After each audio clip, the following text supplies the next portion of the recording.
Crítica de la razón pura. Uf, saltamontes, hemos llegado a un grande en la filosofía. Pero acompáñame, saltamontes, porque veremos la crítica de la razón pura poco a poco. Comenzaremos por los prólogos y la introducción, haciendo una especie de glosario, un diccionario de términos, y es que Kant lo amerita. Es un enjambre de términos que además, pues posteriormente serán muy usados. Kant es verdaderamente un antes y un después en la filosofía.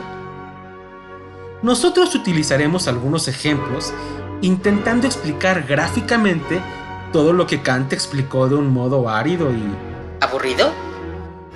Bueno, a mi parecer no, a mí no me aburre, pero sí es bastante complejo. Como te digo, es un enjambre de términos con significados muy específicos, de modo que, pues sí, puede ser difícil entenderlo. Pero no te preocupes, como te digo, avanzaremos poco a poco. Ejemplos. Ya empezamos mal. Eso que tú pretendes es precisamente lo que Kant decía que no había que hacer. Él rechaza los ejemplos como algo verdaderamente esclarecedor. Bueno, Diógenes, dice Kant: los ejemplos y las ilustraciones siempre me han parecido necesarios, y por ello fluían realmente en sus lugares adecuados dentro del primer esbozo. Bueno, sí, tienes razón en eso, pero... A ver, pollo, ¿no me acabas de decir que eso estaba en el primer esbozo? Es decir, que después se arrepintió y quitó sus ejemplos. Un poco más adelante, en el mismo texto que mencionas, Kant agrega: aunque los medios que contribuyen a la claridad ayudan en algunos puntos concretos, suelen entorpecer en conjunto, ya que no permiten al lector obtener con suficiente rapidez una visión panorámica. A ver si con tus ejemplos no descantizas a Kant. Bueno, en fin, continuemos. Immanuel Kant nació en la ciudad de Königsberg. ¿En Alemania? Sí, aunque en ese momento no se llamaba Alemania, era el reino de Prusia. El día de hoy, claro, corresponde al territorio alemán. En fin, cuando él estaba en sus 50 años, comenzó a escribir su obra más importante de todas, la Crítica de la razón pura, que aunque probablemente sea su obra más famosa, de momento no tuvo una buena recepción. Es que, complicada como era, a menudo no fue entendida, de modo que Kant escribió otra obra simplificada que se llama Prolegómenos a toda metafísica del porvenir. Y bueno, como te digo, no te preocupes, avanzaremos muy poco a poco. Por lo que claro, serán varios videos, ordenados todos en una lista de reproducción, dedicada exclusivamente a Kant. De momento, sigamos hablando de la epistemología kantiana. ¿Pero no íbamos a hablar de la crítica de la razón pura? Sí, saltamontes, lo que ocurre es que esta obra de la que estamos hablando, la Crítica de la razón pura, de lo que trata es de la epistemología de Kant. Bueno, ¿y qué es eso de epistemología? La teoría del conocimiento kantiana. Bueno, saltamontes, su obra se divide en dos partes muy desiguales: la doctrina trascendental de los elementos y la doctrina trascendental del método, aunque nosotros nos enfocaremos solo en la primera, que es la más extensa, la doctrina trascendental de los elementos. Esta, a su vez, se divide en dos partes: la estética trascendental y la lógica trascendental. ¿Hasta aquí vamos bien, saltamontes? Pues... yo no entiendo qué tiene que ver Kant con las estéticas. ¿De verdad hablaba de salones de belleza y de cosméticos? No, saltamontes, no lo hacía. Oh, claro, perdón. Bueno, entonces, ¿hablaba sobre el arte? A ver, Bueno, Kant sí habló sobre la obra de arte y sobre la belleza, pero no en este libro, en otros, de los que eventualmente hablaremos, pero todavía no. ¿Cómo? ¿No has dicho que estudiaremos sobre la estética trascendental? Sí, Saltamontes, lo hice, pero... Bueno, pues la estética habla de la belleza y lo trascendental de lo importante, de modo que la estética trascendental debe referirse a la belleza, pues que es importante, que forma parte de la historia, y eso es el arte, ¿o no? ¿Lo ves? Diógenes, tan pronto como queremos hablar con más rigor de la obra kantiana, nos enfrentamos con problemas desde el mero comienzo. Pues sí, Pollo, pero no subestimes al Saltamontes. Seguro que si le explica bien, lo entiende. Ok, Saltamontes. Lo que ocurre es que la palabra estética ha cambiado su significado. El día de hoy se trata efectivamente de temas relacionados con la belleza. Y así, por ejemplo, existen estéticas donde las personas se ponen guapas. Pero estética en la época de Kant no significaba eso. Y trascendental tampoco significaba lo que has dicho. Oh, y bueno, ¿qué significaba estética? El término estética viene del griego aesthesis, que significa sensibilidad. Es decir, se relaciona más bien con la sensación, con la capacidad sensorial, o para utilizar los términos kantianos, y que Diógenes no se enoje con las representaciones que recibimos del mundo que nos rodea. Ah, ¿con nuestros sentidos? No con nuestros sentidos, sino con nuestras intuiciones. ¿Eh? ¿Qué es eso de intuiciones? ¡Ay, Diógenes!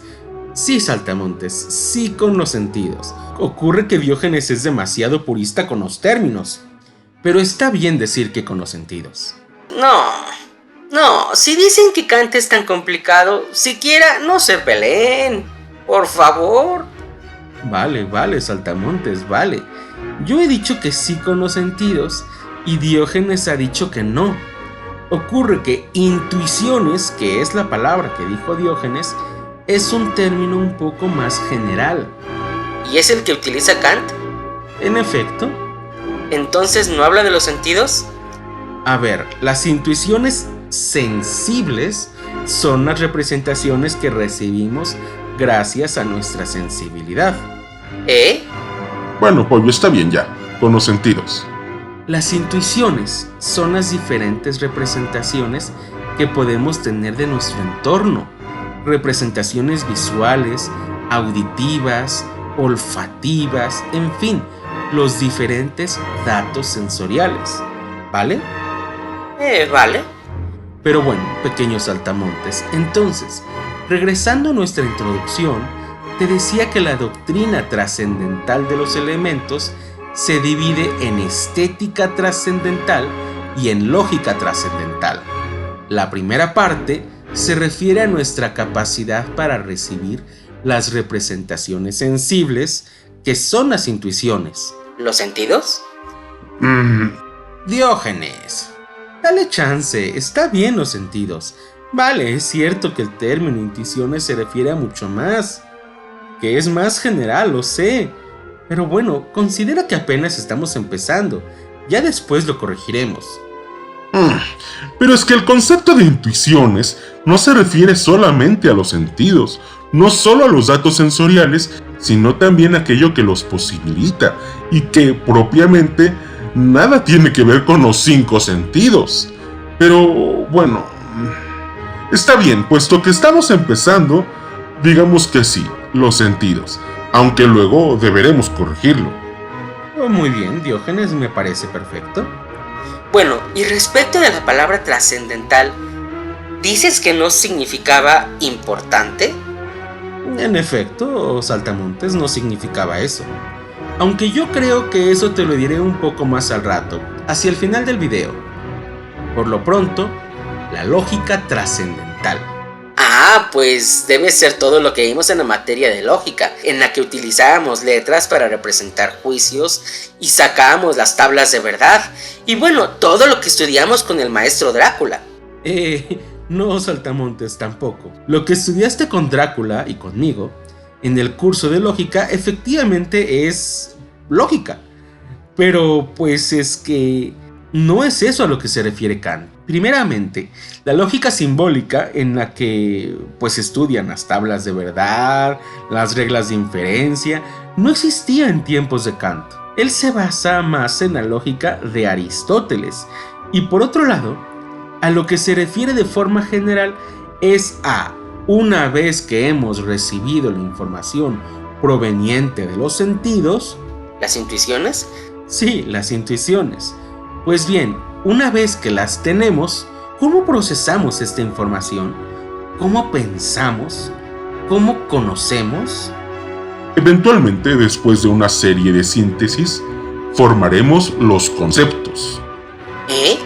¿Una serie de síntesis? Diógenes, estamos avanzando poco a poco. Acuérdate que no estamos explicando la obra de Kant a un doctor en filosofía, entonces no corras. Vamos a llegar, calma, prometido, pero poco a poco. En fin, Saltamontes, en efecto, después de que tenemos las intuiciones, ahora esas son parte de nuestros pensamientos. Y el que es, por así decirlo, un paso clave del conocimiento es el hecho de que consigamos formar nuestros conceptos. Entonces podemos resumir diciendo que en estética trascendental se analiza nuestra capacidad para recibir información gracias a nuestros sentidos, la sensación, aunque el término que utilice Kant sea el de intuiciones, y en lógica trascendental se analiza el modo en el que procesamos dicha información, es decir, el modo en el que pensamos y formamos los conceptos. Muy bien, excelente resumen, Saltamontes. En breve, Saltamontes, la crítica de la razón pura trata sobre el conocimiento. Pero, ¿qué podemos conocer? ¿Cómo dices, Diógenes? Maestro Diógenes, por favor. Perdón, ¿maestro Diógenes? Lo que ocurre es que anterior a Kant, había una especie de guerra epistemológica entre racionalistas y empiristas. Sí, lo sé, me acuerdo. Los primeros decían que la razón era lo más importante y los segundos que la experiencia. Muy bien, Saltamontes. El caso es que Kant veía un error en ambos. En el caso de los primeros, a menudo se atreven a afirmar cosas de las que no tienen un contrapeso empírico, es decir, a afirmar sobre cosas sobre las que no tienen en realidad ninguna información de los sentidos. ¿Es decir que nunca vieron? Sí, afirman sobre cosas que realmente no vieron, de las cuales no tienen nada. Y no solo eso, no solo sobre cosas que no han visto, sino sobre cosas que en absoluto se pueden percibir. Ideas como por ejemplo Dios. Pero pues, ¿quién ha visto a Dios? Dios no es algo que podamos ver. Dios es una idea sobre la que no es posible, al menos lógicamente, tener un conocimiento. Oh, entonces Kant era ateo. No, Saltamontes no lo era, pero de momento, bueno, eso lo dejaremos para después. Ahorita, de momento, está bien si parece que es ateo. No lo era, pero de momento no te diré nada más al respecto. Podría confundirnos. Solo quédate con esto. Ni es ateo, ni habla en contra de Dios o de la religión, aunque de momento pueda parecerlo. En fin, lo que dice Kant es que si Dios es una presencia más allá de los sentidos, ¿cómo podemos estar seguros de él? No solo Dios es tan solo un ejemplo. Los racionalistas afirman sobre muchas cosas que están más allá de los sentidos. ¿Como fantasmas? No, Saltamontes, no como fantasmas. Bueno, tal vez. Ya, Diógenes, no te enojes. Sobre cualquier cosa que no sea posible percibir. Ideas como por ejemplo la libertad. En fin, ¿te acuerdas de Hume? Sí, claro. Pues bien, Kant estaría de acuerdo con Hume cuando dice que las ideas que no tienen una relación con una impresión correspondiente no son un conocimiento válido. Son como ideas o pensamientos vacíos, no se refieren a nada.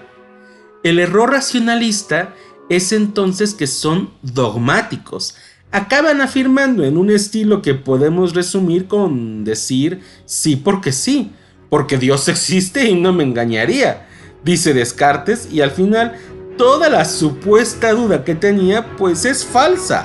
Acaba estando seguro de todo solo porque Dios existe. Pero pues no. Oh, y bueno, ¿los empiristas en qué se equivocaban según Kant? Pues es que decían que el conocimiento no existía. Bueno, pollo, no todos ellos. Locke sí creía en los sentidos.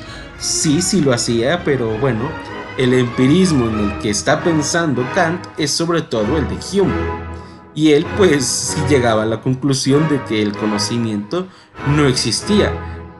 ¿No lo recuerdas? Hume decía que no podíamos confiar en la existencia ni de nosotros mismos, ni del mundo externo, ni de nada. Pero, ¿y entonces? No, según Kant, sí existe el conocimiento. Es decir, mientras que el error de los racionalistas era su dogmatismo, el de los empiristas era su escepticismo. Por otro lado, si hemos de ser precisos, el filósofo racionalista que influyó más en él, según palabras suyas, no fue Descartes, sino Christian Wolff. Y así Kant toma un poco de algunos y otro poco de otros, aunque quizá podamos decir que es más cercano a David Hume, de quien afirma que lo despertó de su sueño dogmático. Es decir, que le ayudó a no dejarse embaucar por Descartes. Y en realidad, pequeños saltamontes, la crítica de la razón pura que analizaremos a lo largo de varios videos es bastante similar en su objetivo al Tratado de la Naturaleza Humana que escribió Hume. Inclusive comparten una misma analogía.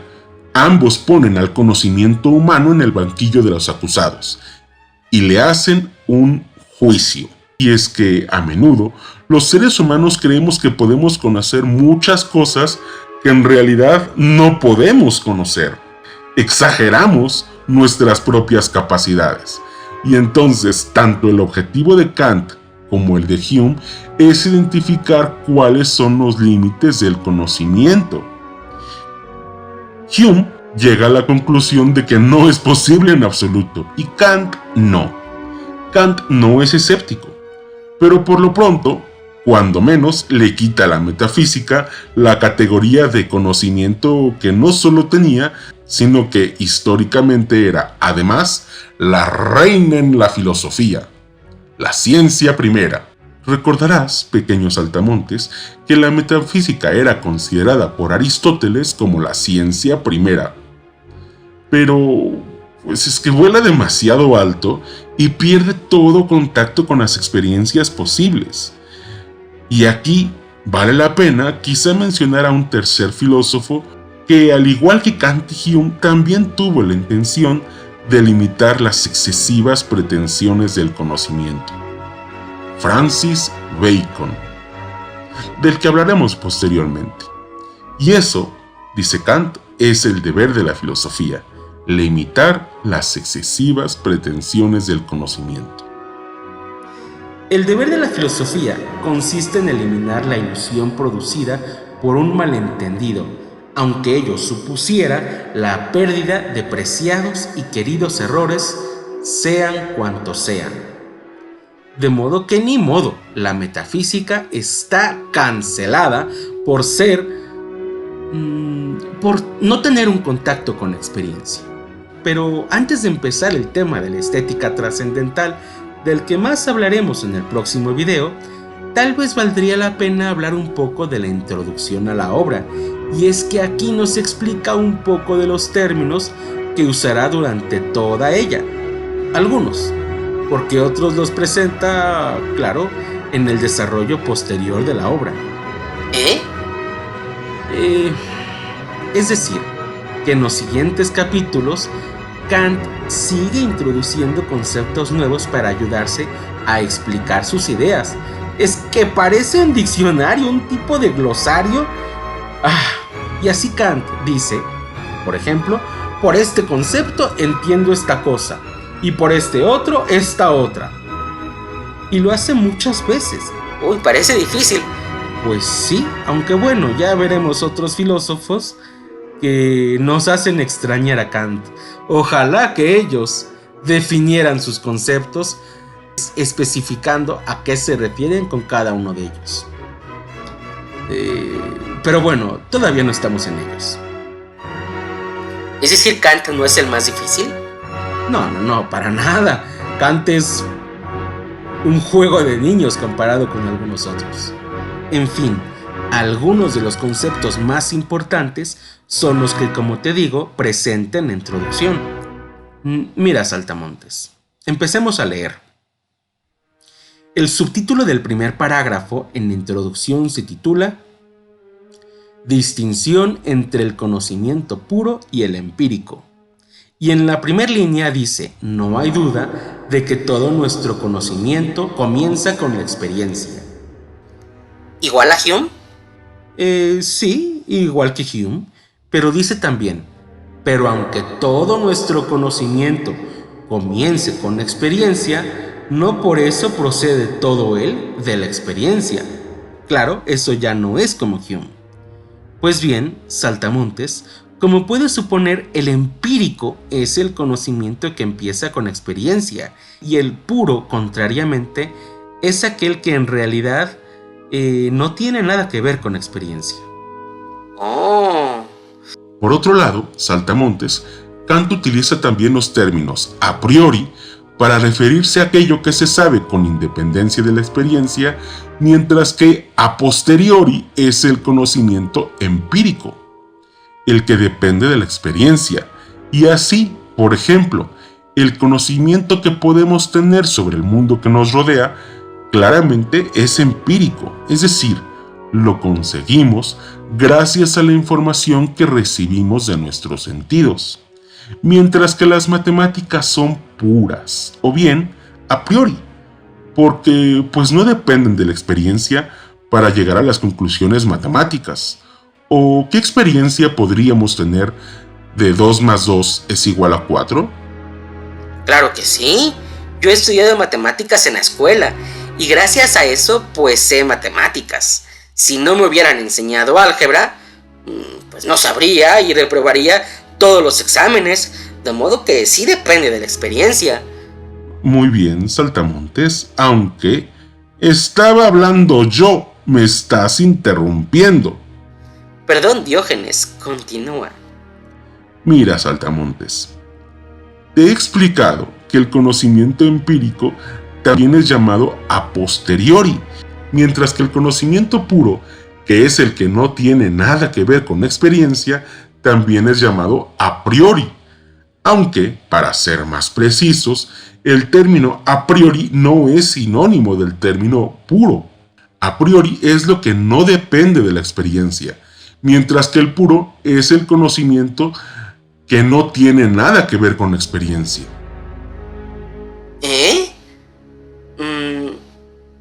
Pues a mí me suena muy igual. No, Saltamontes, no es igual. ¿Puedo, Diógenes? Bueno. El conocimiento a priori es aquel que, como dice Diógenes, no depende de la experiencia. Kant pone un ejemplo. Si a una casa le quita sus cimientos, ¿qué va a pasar? Pues se va a caer.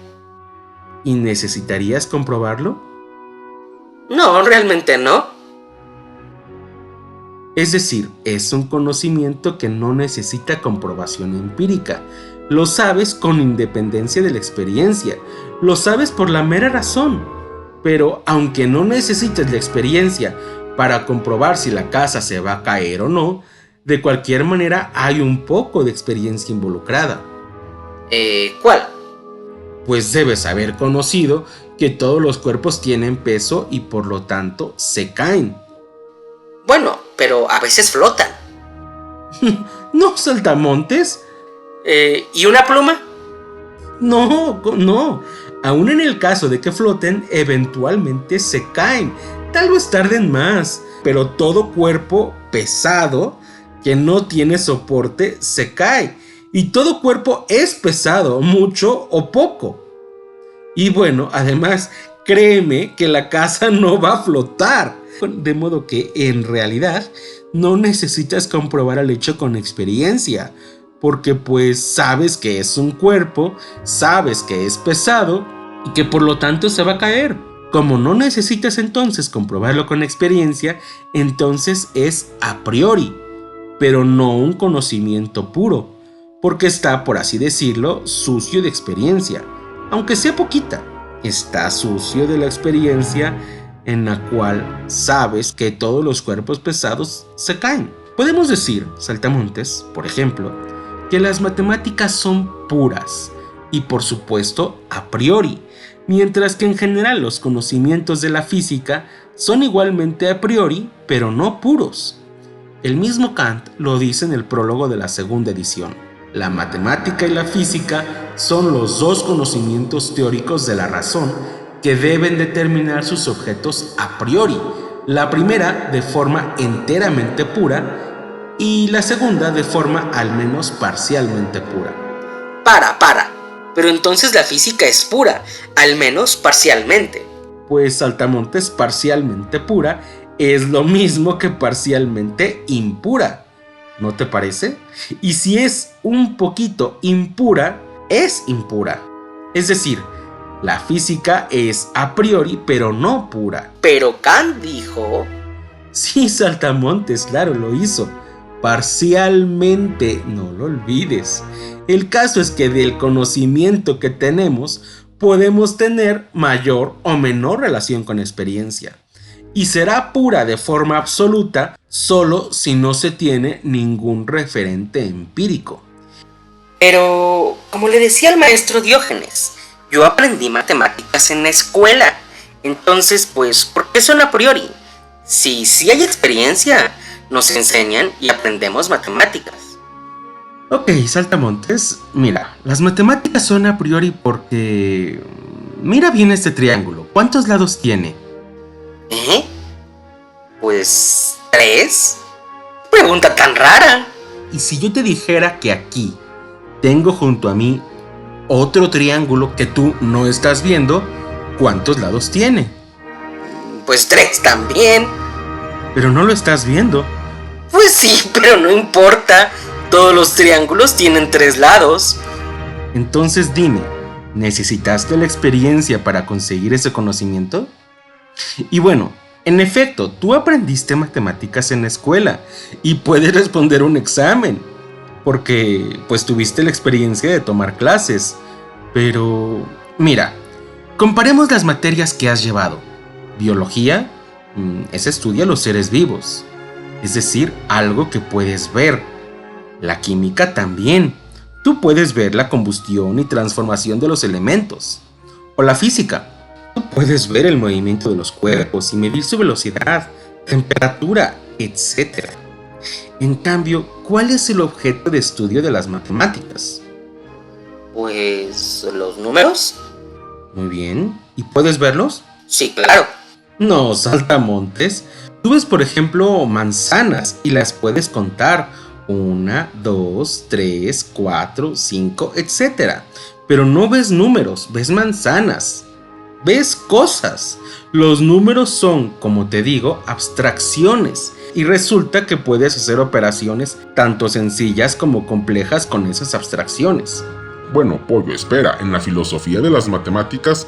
Diógenes, hay otras versiones, pero estamos explicando a Kant específicamente. Puedes hacer operaciones tanto sencillas como complejas con esas abstracciones, con esas números que en realidad, como te digo, no ves, tú ves cosas. En fin, dentro de las operaciones unas serán más simples, otras serán más elaboradas. Pero bueno, todas de cualquier manera son exactas. Y conforme hagas más y más, te darás cuenta de que puedes hacer grandes avances sin despegar tu mirada de una hoja de papel. Y bueno, en realidad, si eres un gran experto, puedes hacer todo eso con los ojos cerrados, tipo cálculo mental. A eso se refiere Kant cuando dice que las matemáticas son puras, a que las matemáticas no están en absoluto relacionadas con cosas que tú puedas percibir. Por otro lado, la física pues utiliza las matemáticas para solucionar sus problemas, pues es parcialmente pura. Pero bueno, parcialmente, porque, por ejemplo, a los cambios en la materia, su velocidad, temperatura, todo eso sí tiene experiencias sensibles. Todo eso puedes verlo, puedes sentirlo. Como te digo, en la física se mezclan las matemáticas con lo que podemos ver del mundo que nos rodea. Pero mira, en general, las ciencias, con excepción de las matemáticas, son todas a priori. Pero sí necesitamos la experiencia. Sí, en efecto. Necesitamos la experiencia y por eso son... a posteriori. Ah, caray. Sí, mira.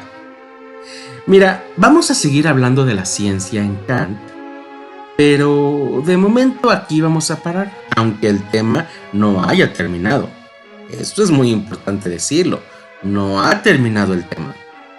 Pero necesito antes hablarte de otros conceptos en Kant. La diferencia entre los tipos de juicios. Ah, ¿ya empezamos con lógica? Más o menos, pero no la lógica simbólica. No P entonces Q. ¡Uf! ¡Qué bueno! Mira, saltamontes, los juicios analíticos son aquellos en los que el predicado está contenido en el sujeto, de manera que, pues realmente no hay nada nuevo. ¿No, saltamontes? No entiendo mucho. Mira, por ejemplo, todo soltero es no casado. ¡Ay! Pues claro, profe Pollo, pues es lo mismo. El predicado no casado es como decir el sujeto otra vez, solo que con otras palabras. Efectivamente, saltamontes. En fin, el predicado está contenido en el sujeto. Ese es un juicio analítico, porque no hay nada nuevo. Mira, nada más salió de ahí mismo. Entonces, pues no hay nada nuevo. Mientras que, por ejemplo, el perro es café, pues sí es nueva información. El predicado café no está contenido en el sujeto perro, porque perro puede ser café, puede ser blanco, puede ser negro. Pues bien, los juicios analíticos son, dado que sujeto y predicado en realidad significan lo mismo, juicios necesarios, es decir, no podrían no ser. Si es soltero, entonces necesariamente es no casado. No puede suceder que a veces sí y a veces no. Y como es universal, necesario, en realidad no depende de la experiencia. ¡Claro que sí! Mira, si aún queda alguna duda, contéstame. Si juntaras a todos los solteros y les preguntaras si son no casados, ¿qué te dirían? Ay, profe Pollo, pues que sí. ¿Estás seguro? Pues claro que estoy seguro. ¿Lo ves? Los juicios analíticos son necesarios y son a priori porque no necesitaste de la experiencia para saberlo. En cambio, los juicios sintéticos, esos aportan nuevo conocimiento. Como decíamos, el perro es café. Dime, ¿todos los perros son cafés? No. Entonces, si tú me pides que te cuente cómo es el perro que vive en mi casa y yo te respondo, ¿estás sabiendo algo que no sabías antes? Sí, porque yo no sabía que era café. ¿Lo ves? En el juicio analítico no aprendiste nada nuevo, porque solo te dije el sujeto 2 veces, aunque de forma diferente. Pero en el juicio sintético, el perro es café, sí te estoy diciendo algo nuevo. ¿Y todos son cafés? No, pues no. Bueno, pues entonces no es necesario que sea café.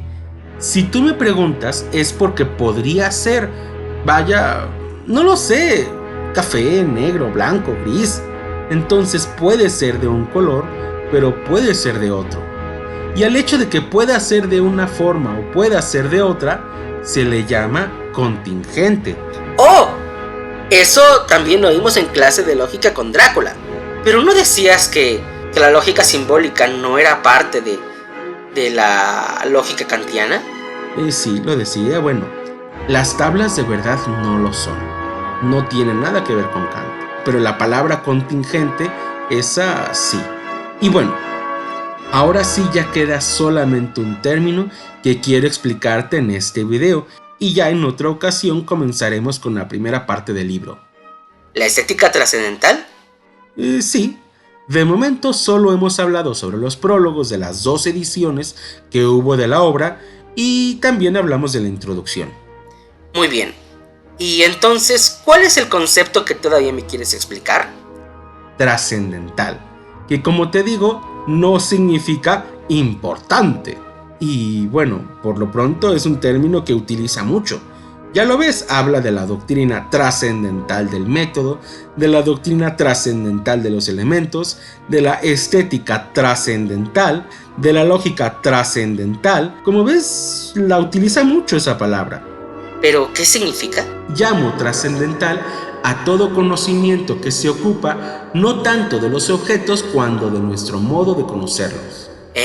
Que se trata del conocimiento, es decir, Kant no nos va a hablar de la realidad, de los objetos que podemos ver, tocar o sentir de algún modo, sino de nuestras capacidades para conocer las cosas, no de la realidad, sino del conocimiento que nosotros podemos o no podemos tener. En el próximo video, Saltamontes, hablaremos sobre la estética trascendental, es decir, sobre las condiciones de posibilidad del conocimiento.